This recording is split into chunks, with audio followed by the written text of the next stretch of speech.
법원이 양육비 미지급자에 대해 첫 실형 선고를 내렸습니다. 첫 실형 판결이 난 건 고무적이나 여전히 해결해야 할 문제가 많은데요. 양육비 미지급 피해자들이 겪는 어려움과 관련 법의 실효성까지 정리했습니다. 이번 주 앞으로에서는 동창생을 무차별적으로 폭행해 식물인간 상태에 이르게 한 피고인에 대해 검찰이 구형 상향을 검토하는 내용과 최근 발표된 제13회 변호사 시험 합격자 관련 내용을 알아봤습니다.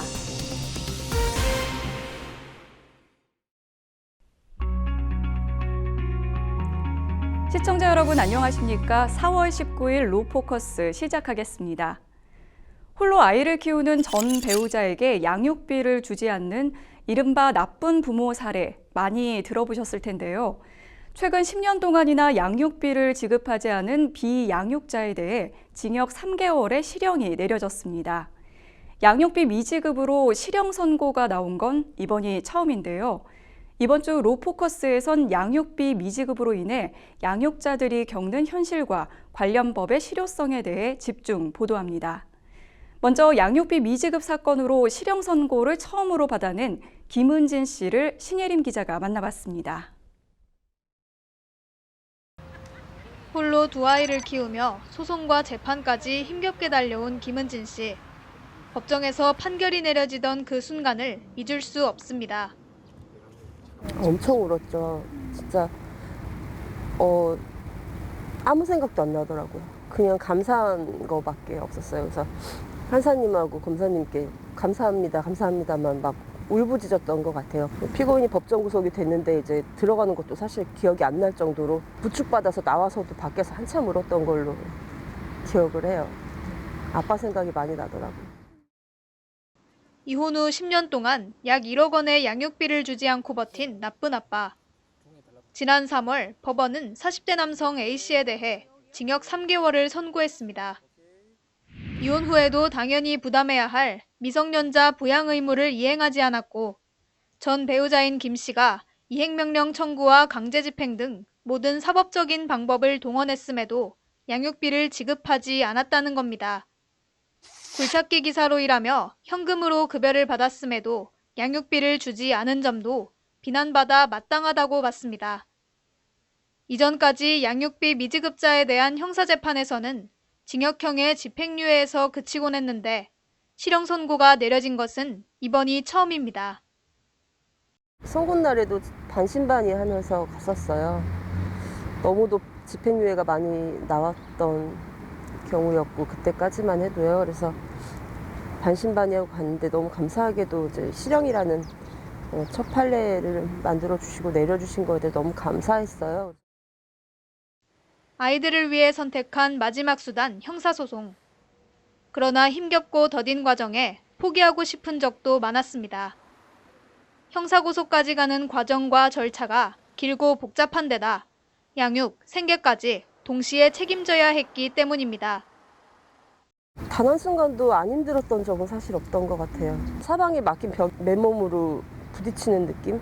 내가 힘겨워하는 모습을 아이들한테 보여주고 이 시간에 아이들하고 사실 조금 더 보내주는 게 더 나은 거 아닌가와 그런 저에 대한 자책감? 몸 힘든 것보다 그런 정신적으로 스트레스가 굉장히 힘들었던 것 같아요. 양육자들이 양육과 뭐 돈 벌러 다니는 생계까지 하면서 이 법에 매달리려면 저 또한 4년이 넘게 걸렸지만 너무 고통이거든요. 그러니까 시간이라도 좀 줄여줄 수 있는 감치삭제가 저는 제일 좀 도움이 되는 법안 같다는 생각이 듭니다.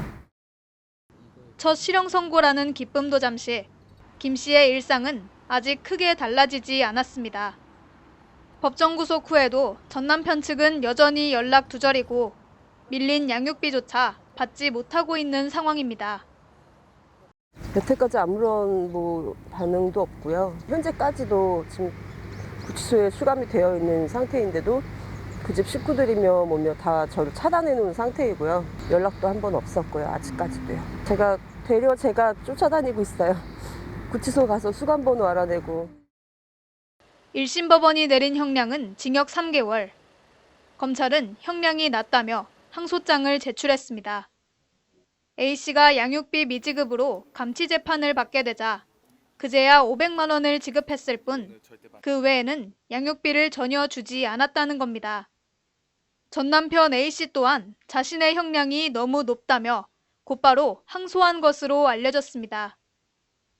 두려운 건 처음보단 좀 덜한데 항소라는 거는 이제 또 저한테 또 새로운 경험이기 때문에 사실 좀 막막해요. 그래서 아직 좀 여기저기 여쭤보고 자문도 구하고 스스로 좀 이렇게 여기저기 뒤져보면서 공부도 하고 있고요. 검사님께서도 뭐 필요하신 자료가 있을지 모르겠지만 요청해 주시거나 아니면 제가 또 이제 또 따로 노력해서 얻어지는 부분이나 막 이런 게 있으면 제출해서 끝까지 싸워볼 생각입니다.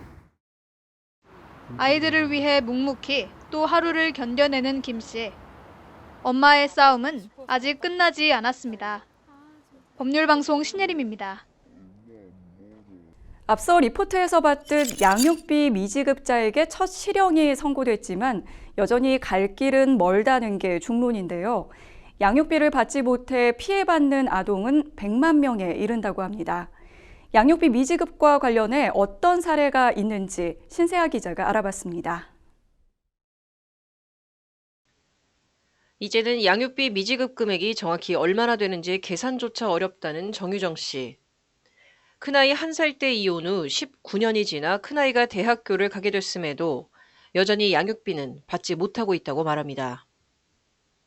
제가 금액을 계산을 해본 지가 꽤 오래돼서요. 한 2년 정도 전에 계산했을 때는 뭐 연체 이자가 붙잖아요. 그런 것까지 다 하면은 1억은 훨씬 넘을 것 같고요. 미지급 기간도 제가 판결문을 보기는 봐야 될 것 같은데 저희 큰아이가 돌 때 제가 이혼을 했는데 걔가 20살이 됐어요. 미지급 기간은 상당히 길죠.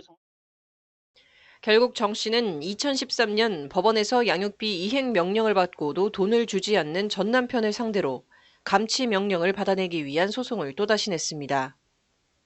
감치는 법원 명령을 위반한 사람에게 재판부가 직권으로 구치소 등에 가두는 걸 뜻합니다. 그러나 전 남편은 소송 서류를 받지 않기 위해 의도적으로 위장 전입을 했고 결국 감치 소송은 기각 결정이 나왔습니다.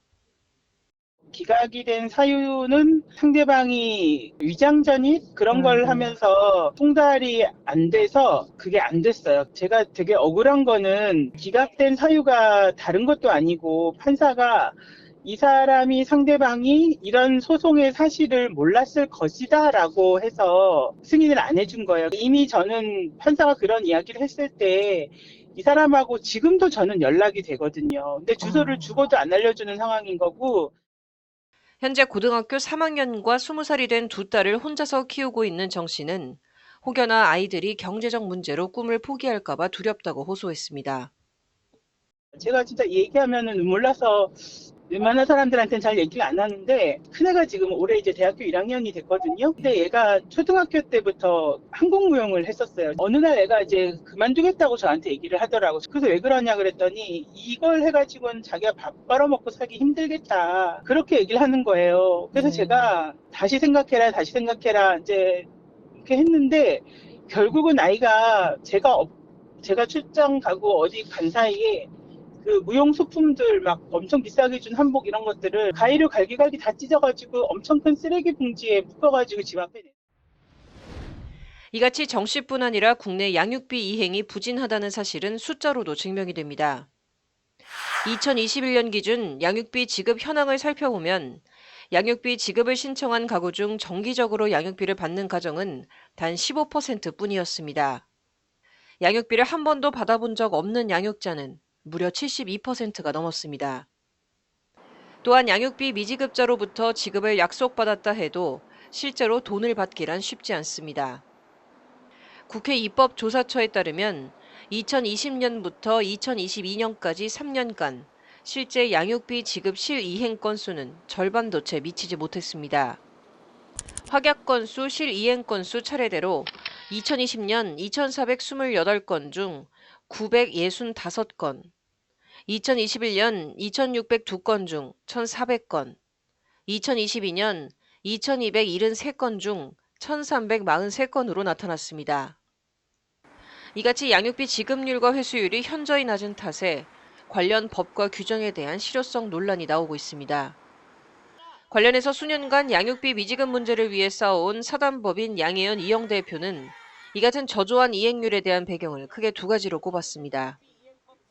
첫째, 지급률이 낮은 배경으로는 채무자에 대한 제재 조치가 채무자에게 실제 불이익이 되는 수준이 아니기 때문에 조치된 기간 동안만 피하면서 지급을 하지 않고 있다는 것. 이것이 그 지급률이 낮은 문제이고요. 두 번째로 회수율의 문제는 양육비 이행관리원의 권한 부재가 첫 번째로 꼽힐 것 같습니다. 그 일반적인 양육비 그 징수 방법이 채무자의 금융조회나 소득, 자산 이런 것들을 파악을 해야 되는데 관리원의 담당자분들은 이런 그 권한을 갖고 있지 못해서 그러면서 이 대표는 정부와 국회가 보다 책임 있는 자세로 양육비 사태를 바라봐야 한다고 목소리를 높였습니다. 물론 있습니다. 그동안 계속 문제가 되어서 지적되었던 그 절차 간소화 문제, 양육비 이행 제도 안에 있는 절차들이 상당히 번거로운데 그런 것들을 간소화시키는 법안이 이제 조속히 도입이 되었어야 했거든요. 제도로서 이런 것들을 갖춰주셔야 이런 것들이 아이들에게 피해가 직결되지 않는 상황으로 미래가 나갈 것이다라고 보고 있거든요. 그래서 이런 제도를 22대 국회에서는 반드시 마련을. 법률방송 신세아입니다. 미국이나 유럽은 양육비 지급을 거부한 경우 형법으로 다스립니다. 한국에선 여전히 양육비를 받기 위해 소송을 하고 형사처벌을 시도하다 좌절하는 사례가 대부분인데요. 정부가 미지급된 양육비를 먼저 내주는 선지급제를 도입하기로 했지만 실효성은 의문입니다. 석대성 기자가 법조계 의견을 들어봤습니다. 전 남편이 양육비 미지급으로 실형을 선고받기 한 달 전, 김은진 씨가 법원을 나옵니다. 양육비 지급하라고 시위를 갔던 일이 이제 명예훼손으로 기소가 됐고요. 약식 기소가 돼서 제가 정식 재판 청구하고 정말 한 2년 동안 김 씨를 고소한 전 시아버지. 돌연 처벌 불원 의사를 밝히며 사건은 공소기각 판결로 끝납니다. 당신 아들이 형사 재판 중인 거 알고 있느냐? 전 며느리한테 조금이라도 안쓰러운 마음을 갖고 계시지 않느냐? 눈물을 흘리시면서 처벌 원하지 않는다 하고 나가셨습니다. 또 하나의 고초는 덜었지만 슬픔과 악착으로 응어리진 10여 년을 돌아보면 결코 위로가 되지 않습니다. 어린이집이나 학교에서 다치거나 이럴 때는 제가 오히려 되려 선생님들한테 무릎 꿇고 빌었어야 했었어요. 저희 아이들 너무 안쓰러운 아이들이니까 제발 좀 잘 좀 부탁드린다고. 제 목숨보다도 더 소중한. 호떡을 팔아 양육에 힘을 보태던 김 씨의 부모님. 손주들 앞날을 밝혀주기 위해 모진 세월 속 스스로 꺼져가는 촛불이 됐습니다. 어머니는 아프세요. 간경화 판결 받으셔서 굉장히 많이 아프신 상태고요. 전 시아버지에게 저 고소당하고 뭐하고 근데 저희 아빠는 저에게 아무런 도움이 못 된다라는 점을 굉장히 많이 힘들어 하셨어요. 작년 12월 27일 날 스스로 목숨을 끊으셨어요. 생계와 양육, 양육비 미지급에 따른 이중고는 가족 모두가 짊어집니다. 통계에 따르면 한부모 가정의 빈곤율은 48%, 일반 가정의 4배에 달합니다. 이들 가정의 월 평균 소득은 245만 원. 특히 넷 중 1명은 미취업 상태로 육아와 경제활동 병행에 어려움을 겪고 있습니다. 현재 양육비를 받지 못한 가정에 정부가 지원하는 금액은 아이 1명당 월 20만 원. 최장 12개월 지급하는데 모두 받는 것도 아니고 소득이나 형편을 심사하는 줍니다. 정부 계획은 일단 아이가 18세가 될 때까지 월 20만 원 주는 것으로 제도를 확대하는 건데 정치권은 22대 총선을 거치며 한 발 더 나아갔습니다. 금액도 대상도 늘리고 선 지급 후 추징하자는 구상입니다. 큰 효과를 볼진 미지수입니다. 다만 양육비를 이제 이행하고 이제 관리하는 측면에서 봤을 때가 약간 이제 의문이 드는 거죠. 현재도 어느 정도 행정 제재는 있기는 있거든요. 출국 금지나 운전면허 정지 같은. 그래도 양육비 지급 그 비율이 낮기 때문에 한 푼이 절실한 한부모에게 양육비 지원은 도움이 되겠지만 문제는 추징입니다. 국가가 대신 준 돈을 나쁜 부모에게서 도로 받아내는 식으로 운영하겠다는 건데 당장 법원 명령도 따르지 않는 사람들이 제대로 내겠냐는 겁니다. 일각에선 원천 징수나 통상 손해배상 수준을 따질 때 쓰는 호프만 계수 적용을 제안하기도 하는데 법 쪽에는 수사와 제재, 처벌 강화가 우선돼야 한다고 조언합니다. 금액이 얼마가 됐든지 간에 받는 거는 분명히 필요하다고 생각하기 때문에 오히려 처벌을 강화한다거나 행정적 처분이 그 제재 측면에서 모든 면허나 자격 또는 뭐 영업까지도 정지시킬 수 있게끔 강력하게 가는 측면이 실효성을 높일 수 있지 않나. 인생의 봄은 언제 올까? 자녀를 위해 오늘도 홀로 세상에 맞서는 한부모들. 평범한 가정보다 2배의 사랑, 2배의 노력을 쏟아도 모자란 상황. 아이와 인생을 재정의해야 할 이들이 희망도 2배로 갖도록 개선책을 도모할 때입니다. 법률방송 석대성입니다.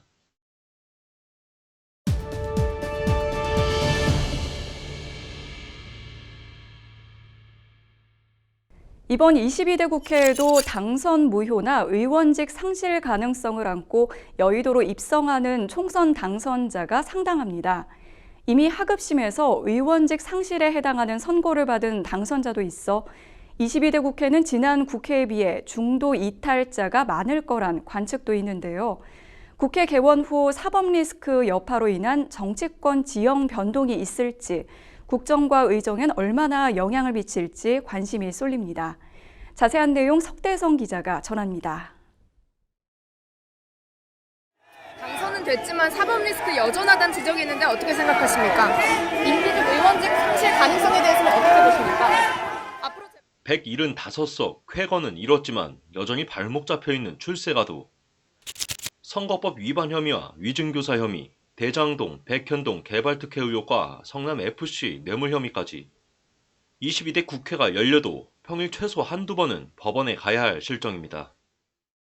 법원에서 살아남아야 돼요. 그냥 법원에서 감옥에 보내면 그냥 가는 거예요. 우리나라가 이게 정치가 없습니다, 지금. 모든 것이 다 법원으로 가 있어가지고요. 판사 한 사람이 앉아서 너 감옥 가. 그러면 야당 대표가 그냥 가는 거예요. 이재명 대표의 운명은 자기가 개척할 수 없는 상황. 비례대표 사단을 끌고 원내 3당으로 입성하는 조국 대표에게 사법 리스크는 이 대표보다 더 현실로 다가와 있습니다. 자녀 입시 비리와 청와대 감찰 무마 혐의로 항소심에서 징역 2년을 선고받았고 대법원 판단만 남겨두고 있어서입니다. 대법에서 실형 확정되면 어떡합니까? 정치인 조국은? 뭐 감옥 가야죠. 방법이 없죠. 뭐 가서 그동안 뭐 재판 받느라고 어떤 정치하느라고 못 읽었던 책 읽고 뭐 푸시업하고 뭐 스쿼트하고 뭐 플랭크하고 이러면서 플랭크하고 예, 건강 관리 열심히 해서 그 기간 나와야 되죠. 뭐 더 이상 정치의 시간은 가고 찾아온 법정의 시간. 이렇게 여의도와 서초동을 오갈 22대 총선 당선자는 20여 명. 국민의힘 소속 6명은 자유한국당 시절 패스트트랙 충돌 사건으로 기소됐고 박범계, 박주민 의원은 당시 야권에 폭력을 가한 혐의로 현재 피고인 신분이기도 합니다. 올해 81살로 최고령 국회의원 기록을 세운 박지원 전 국가정보원장은 서해 공무원 피격 사건으로 재판을 받고 있습니다. 재선에 성공한 이수진 의원은 라임 사태 주범 김봉현 씨로부터 500만 원을 받은 혐의로 재판 중입니다. 정치 신인 부승찬 전 국방부 대변인은 군사 기밀을 유출한 혐의로 기소됐고 차규근 당선자는 김학의 전 법무부 차관 불법 출국 금지에 관여했다는 의혹을 아직 다 해결하지 못했습니다. 이 밖에 박은정 당선자는 윤석열 검찰총장 표적 감찰 혐의로 민주당 당선자 10여 명은 전당대회 돈봉투 의혹으로 수사를 받고 있습니다. 여의도행 티켓은 땄지만 통상 당선자 10명 중 1명은 이런저런 이유로 재판이나 수사를 받으러 갑니다. 현행법상 현역 의원은 선거법이나 정치자금법 위반으로 100만 원 이상을 선고받거나 국회법 위반으로 벌금 500만 원을 선고받으면 의원직을 상실합니다. 당선자는 배우자나 회계 책임자 등이 벌금 300만 원 이상 형을 확정받아도 당선 무효입니다. 비례대표 의원이면 후순위 후보가 자리를 승계하지만 지역구의 경우엔 보궐선거를 치러야 합니다. 결국 세금 낭비로 이어지고 의회 운영에도 제동이 걸려 국민의 권리를 침해한다는 지적이 나옵니다. 꽃귀로 펼쳐질 가시밭길, 태생적 한계를 갖고 국회를 향하는 이들의 결말이 어떨지 귀추가 주목됩니다. 법률방송 석대성입니다.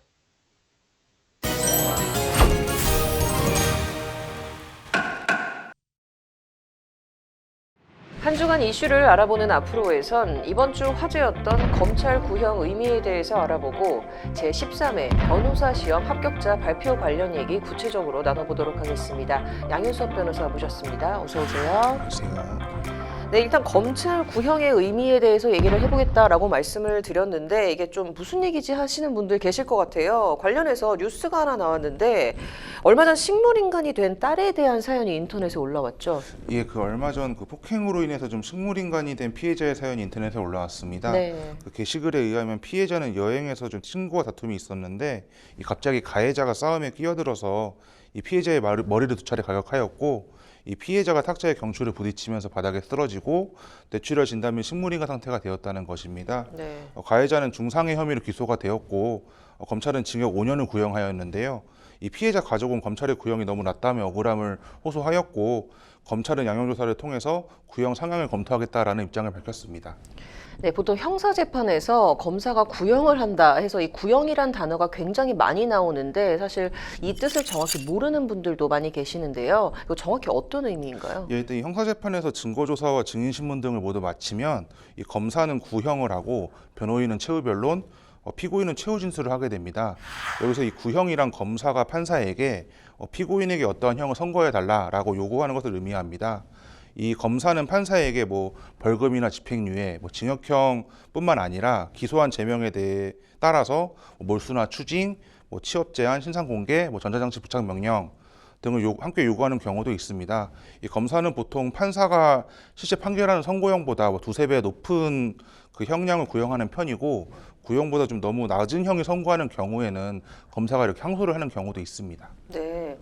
구형 상향 검토가 좀 어떤 의미인지도 궁금한데요. 구형이 꼭 높아야 하나요? 이것도 좀 궁금합니다. 예, 일단 이러한 검사의 구형은 양형에 관한 의견 진술이기 때문에 판사가 이 검사의 구형량에 구속이 되지는 않고 참고만 할 뿐입니다. 네. 그렇기 때문에 이 죄가 중하거나 피해 회복이 전혀 이루어지지 않는 경우 등에는 이 검사의 구형보다 높은 형을 선고하는 경우도 있습니다. 그러나 이 검사의 구형보다 높은 형이 선고되는 것은 좀 예외적이기 때문에 이 피해자 입장에서는 검사의 구형 자체가 높아져야 이 피고인에게 중한 형이 선고될 것을 좀 기대를 할 수가 있습니다. 이 사건에서 피고인에게 적용된 중상해죄는 1년 이상 10년 이하의 징역형에 처하도록 되어 있고 현재 양형조사가 진행 중인 것으로 보입니다. 그래서 이제 앞으로 이 검찰이 피고인에 대한 구형을 변경할지 여부와 또 그에 따라서 법원이 어떠한 판결을 선고할지를 좀 지켜봐야 될 것으로 보입니다. 네, 저도 이 사연을 온라인으로 접하긴 했는데 굉장히 좀 안타깝더라고요. 법원이 좀 어떤 판결을 내릴지 지켜봐야 될 것 같습니다. 법조계 이슈 여기까지 들어보도록 하고요. 법조계 동정으로 넘어가 보겠습니다. 제13회 변호사 시험 합격자가 발표가 있었죠? 예, 이 법무부는 4월 16일 제13회 변호사 시험 합격자를 발표했습니다. 네. 법무부는 이날 변호사 시험 관리위원회를 개최해서 대법원, 대한변호사협회, 법학전문대학원 협의회 등 유관기관의 의견과 동정자 수 등을 고려해서 합격자 수를 1,745명으로 결정을 했습니다. 네. 법무부 보도자료에 의하면 이번 변호사 시험은 2024년 졸업한 최초 응시자 기준 합격률은 약 75%, 입학 정원 대비 합격률은 약 87%, 졸업 후 5년 5회 응시 기회를 모두 사용한 응시자의 최저 누적 합격률은 약 88%에 해당한다고 합니다. 네. 근데 이 합격률 관련해서 굉장히 다양한 의견이 존재한다고 하던데요. 예, 일단 그동안 법학전문대학원 협의회를 비롯한 로스쿨 측은 변호사 시험 합격률 상향을 주장을 해왔고 네. 대한변호사협회는 매년 1,200명대가 적절하고 현재 1,700명은 과잉 공급이라며 꾸준히 좀 합격자 수 감소를 주장해왔고 이러한 입장은 지금도 변하지 않고 있습니다. 특히 서울지방변호사회는 17일 김정옥 회장 명의로 법률시장 포화 상태를 극복하기 위해서 유사직역 통폐합 등 대책 마련이 시급하다는 논평을 냈습니다. 서울에는 제13회 변호사 시험 합격자에 대한 축하와 환영을, 불합격자에게는 위로의 말을 전하면서도 우려를 표시했는데요. 즉 변호사 공급 과잉으로 인해서 극심한 경쟁에 시달리고 있는 변호사 업계의 현실과 기형적으로 유지 운영되고 있는 유사직역은 그대로 둔 채 이 변호사 숫자만 늘리는 결정에 유감을 표했습니다. 네. 한국법조인협회의 김기현 회장도 16일 법무부 앞에서 1인 시위를 통해서 로스쿨 도입 당시에 유사직역 통폐합 약속 이행을 촉구하였는데요. 뿐만 아니라 대한변협과 서울의 일부 임원이나 회원들도 이번 변호사 시험 합격자 발표를 앞두고 법무부 앞에서 변호사 시험 합격자 수에 관해서 1인 시위를 진행하면서 변호사 과잉 공급에 관한 우려를 표시한 바 있습니다. 네, 변호사 시험 배출 인원에 관해서 좀 변호사님 어떤 생각이신가요? 예, 일단 정부는 2009년에 로스쿨 제도를 출범을 할 때 변호사 배출 규모를 늘리는 대신에 주사 직역 규모를 감축을 하고 결국은 통폐합을 해서 법률 사무를 다루는 직역을 변호사로 일원화하겠다고 한 바 있습니다. 네. 그러나 이 15년이 지난 현재까지 유사 직역 통폐합은 전혀 이루어지지 않고 있고 일부 유사 직역은 그 수가 수십 배 증가한 게 현실입니다. 네. 앞으로도 변호사 과잉 공급이 계속된다고 하면 법률시장 포화로 인한 피해와 부작용이 우려가 되는 게 현실이고 네. 하루 빨리 좀 정부와 국회가 이 법조인 수급 정책을 좀 심도 있게 논의를 하기를 바라고 있습니다. 네, 사실 뭐 이거 저희도 꾸준히 보도를 했던 건데 변호사 시험 합격자 수와 좀 유사직역 논란에 대한 것은 꾸준히 지금 계속 이어져 오고 있지 않습니까? 좀 적절한 합의점을 찾았으면 하는 바람입니다. 이번 주 여기까지 듣도록 하겠습니다.